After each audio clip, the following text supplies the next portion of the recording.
हरे कृष्णा, आप सभी का स्वागत है फिलोसॉफिकल सीरीज में। मैं हूँ श्री चैतन्य चंद्र दास। तो जो चेस जिसने इन्वेंट किया था वो व्यक्ति एक बार राजा के पास गया और राजा उससे बहुत खुश हो गया कि ये चेस जो है आपने इन्वेंट किया, शतरंज जिसको बोलते हैं। तो शतरंज में हमें पता है कि कैसे 64 स्क्वायर्स होते हैं और 2 पार्टी होती है और उसमें अलग अलग मूव्स करके चेक एंड मेट करना होता है।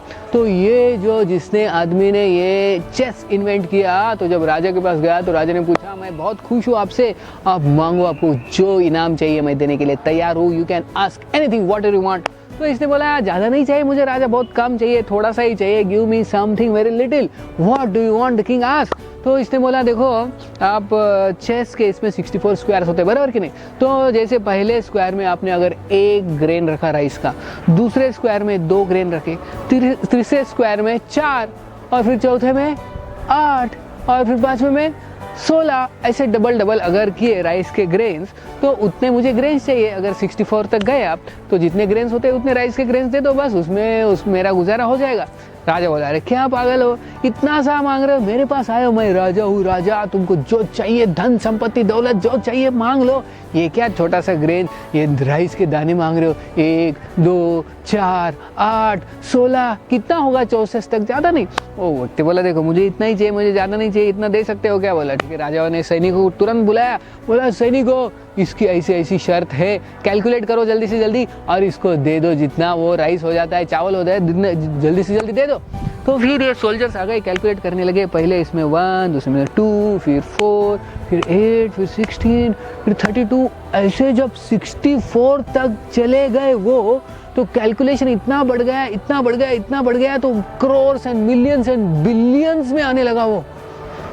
तो बाकी के सोल्जर्स भागते भागते आ गए, सैनिक राजा के पास बोले अरे हमारे पास इतना चावल नहीं है, पूरे राज्य में इतना चावल नहीं है ये व्यक्ति को देने के लिए, ये कैलकुलेशन बहुत बड़ा है।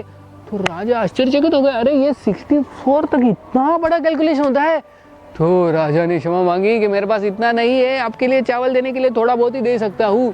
तो ये स्टोरी से हम क्या सीखते हैं, देखो हम भी भक्ति करते हैं, हर रोज़ धीरे धीरे थोड़ा थोड़ा हम चैंटिंग करते हैं, 16 माला चैंटिंग करते हैं और बाकी के रेगुलेटिव प्रिंसिपल्स का पालन करते हैं, मंगल आरती अटेंड करते हैं, मॉर्निंग प्रोग्राम, भक्तों का सत्संग, भगवान की सेवा। हालांकि वो थोड़ी थोड़ी सेवा है, थोड़ी थोड़ी सेवा है, थोड़ा थोड़ा चैंटिंग कर रहे हैं हम, थोड़ी सी भक्ति कर रहे हैं, लेकिन जब हम डेली करते जाते हैं, daily day after day, week after week, month after month, year after year, decade after decade, फिर बाद में ये एक्यूमुलेट होते जाता है और बाद में बहुत विशाल हमारा भक्ति की पूंजी, द होल क्रेडिट ऑफ भक्ति बिकम्स ह्यूज, कि उसका कल्पना नहीं कर सकते। तो ऐसे डेली अगर हम थोड़ा थोड़ा भक्ति करते रहेंगे तो रिजल्ट विल बी एनॉर्मस। हम खुद को बिलीव नहीं कर पाएंगे कि हम इतना बदल गए हैं। We have change so much, there is so much transformation in the heart because of daily practicing bhakti. तो भक्ति की जो प्रैक्टिस है उसको अंडर एस्टिमेट नहीं करना चाहिए, चाहे थोड़ा थोड़ा क्यों ना हो, डेली क्यों ना हो, डेली करना है, रेगुलरली करना है, and then we will see the result at the end. It is just enormous result, enormous transformation. बहुत बहुत धन्यवाद। हरे कृष्ण।